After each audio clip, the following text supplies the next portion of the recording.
David Littleproud joining me from Perth. How are you? Thanks for joining us. Yeah, good, mate. Good to be over in the West. Yeah, now, thanks. You've decided to attend the Skills Summit. We'll be seeing you there. We won't be seeing Peter Dutton. Why is that? Well, that was a decision for the Liberal Party. You've got to understand, while we're in coalition, we're two separate parties. The National Party solely looks after regional rural Australia. We have a purity of purpose. We don't compromise because we've got city members, and we very rarely get a voice. And in fact, it's quite tragic that regional Australia was an afterthought of this government, that they should have a voice. We're a third of the population. And we feel, as the Nationals, it was important that we use whatever platform, no matter how hollow it may be, that we are there advocating for policies that are unique, that will address the challenges that regional rural Australia are facing, and agriculture in particular facing, and that you're experiencing at the checkout. You're paying higher prices at the checkout because of the Labor Party and their political masters' decisions, the AWU, not to allow us to have things like the ag visa. Farmers over here in Carnarvon, I saw firsthand, are walking away from their properties, properties in which they were born on, because they don't have the confidence of labour supply. And the math's simple. Industries tell us 172,000 workers required to get food from the paddock to your plate, and the only amount that we're going to be provided through the Pacific scheme this government has provided to us is 52,000. So right, abolishing the ag visa was dumb. I'll get to that in a sec, but has Peter Dutton told you why he's not attending? What's the reason he's given you? Well, he obviously doesn't believe that this is anything other than a political stunt, and I don't necessarily disagree with him, but there is a rarity in which regional Australia gets a voice heard, and we just took a pragmatic decision, no matter how hollow that is. Well, regional Australians deserve to be heard. Mr. Littleproud, you are saying the summit is a political stunt. Is that what you're saying? Well, unless there's outcomes and unique outcomes for regional rural Australia, then it will be hollow. It will be nothing more than that, because we were only an afterthought. But I don't intend to let the opportunity go by to prosecute the case for regional rural Australia. I want to actually be pragmatic. I've had my hand out on a number of issues to this government in trying to be constructive in opposition, but I will be there to make sure I prosecute that case. And if they don't, I'll go swinging with Peter Dutton. But you've got to understand, regional Australians don't often get a voice. All right. Well, Jim Chalmers is obviously framing this morning as you know, the opposition doesn't want to be collaborative. They don't want to work with us or the business or unions or whatever. What do you say to that? Well, I'm turning up, and I've given solutions already, whether that be the reinstatement of the ag visa, whether that be a regional skills visa with pathways to permanent residency to encourage people to stay in the regions, whether that be pensioners and veterans given the opportunity to work twice as much as what they are now without impacting their payments. These are the practical solutions. Also looking at skills, more regional country university centres, whereby kids don't have to leave little towns to go to university. They can stay at home, they can work, and they can be educated out there. So these are the practical solutions. We just hope that they'll listen to us and not just necessarily unions, because the AWU took the ag visa away, and you're paying for that because farmers are making investment decisions not to plant, which means supply goes down and your price goes up at the checkout. And every time you get that docket, you should see Anthony Albanese's face on it, because he's driving prices up. We're going to be 120,000 plus workers short because they've taken away an ag visa because the AWU said so. Now, I'm happy to be constructive. Haven't you, Mr. Littleproud, got to listen to people other than the union. Haven't you expressed concern in the past that Foreign Minister Marise Payne took so long to get the ag visa going? Former Foreign Minister? No, she had constraints because the AWU and Daniel Walton, who already has and still has this on the AWU website, made it very clear that he visited all those embassies and told those ambassadors not to send their workers to Australia. He scared those workers. He sabotaged this process and is proud of the fact that he trashed Australia's reputation and Australian farming families' reputations, instead of working with the past government in trying to put the regulatory framework and penalties around those that do the wrong thing and making sure we weed them out, rather than actually tearing down an industry. And Daniel Walton and the Labor Party are to blame for your high prices at the supermarket. Now, if they're going to listen to that sort of person that would do that to, who does that to another Australian? And the Labor Party is going to listen to that man.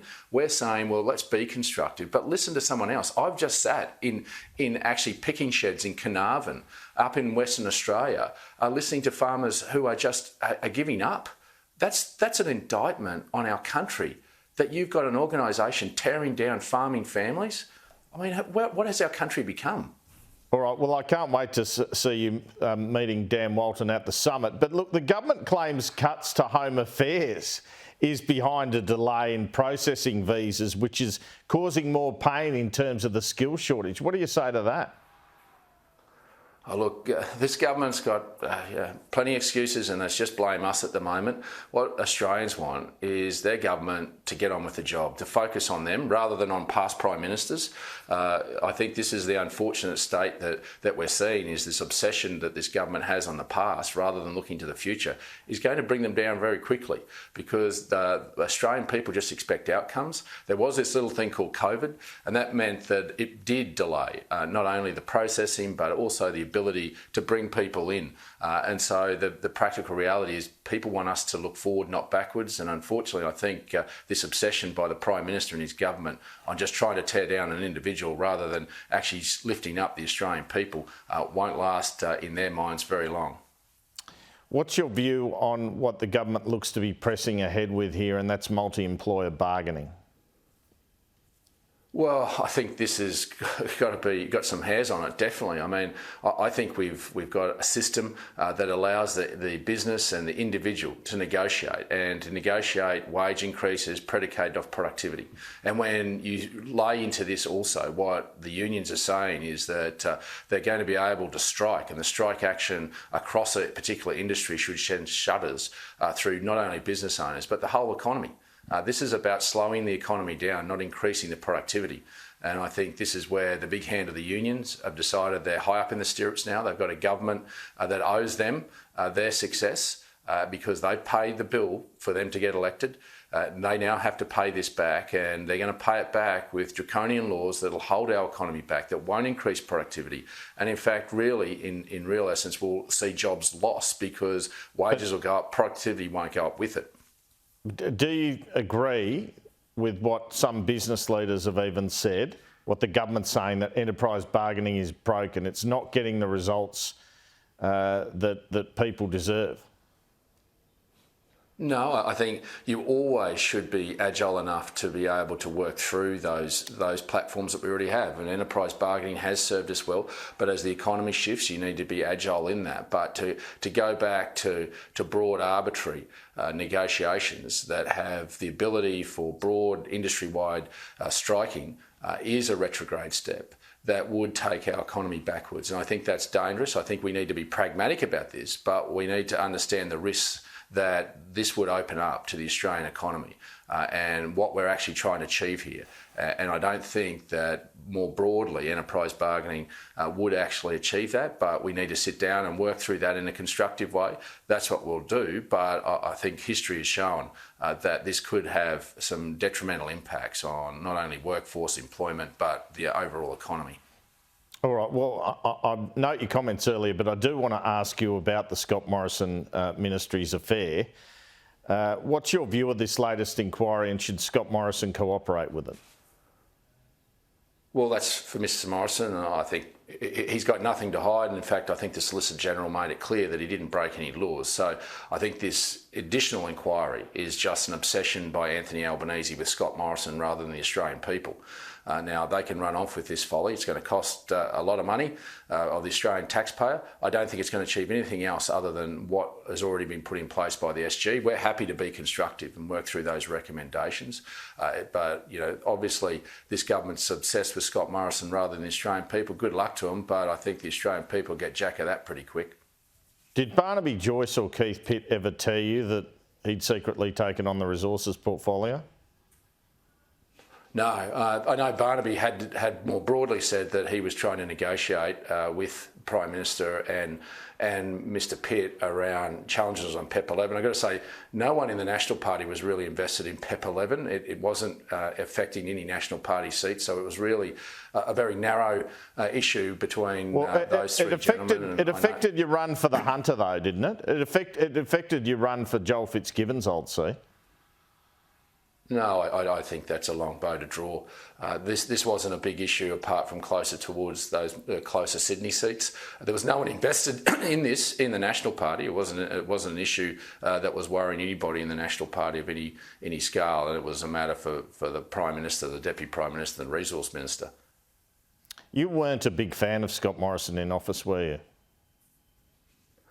Look, I'm not getting into personalities, Andrew. I work with those in the Liberal Party in a coalition. It's a business arrangement. It's one that has stood the test of time and continue to do that. I've worked with 2 Prime Ministers and I've been able to achieve a lot because I've had a professional relationship with both Prime Ministers and I've now got a very good relationship with Peter Dutton. I trust him intrinsically.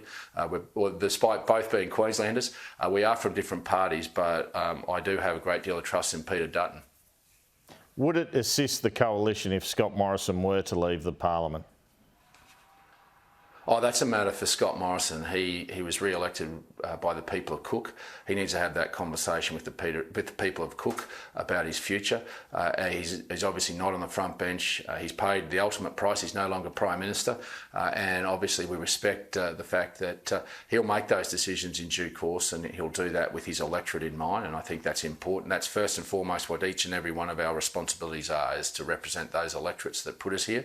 And when that time comes that you can no longer feel that you can do that it is time to move on. But that's a matter for Scott Morrison to only know about, whether he's up to continuing to serve the people of Cook or whether it's time to move on.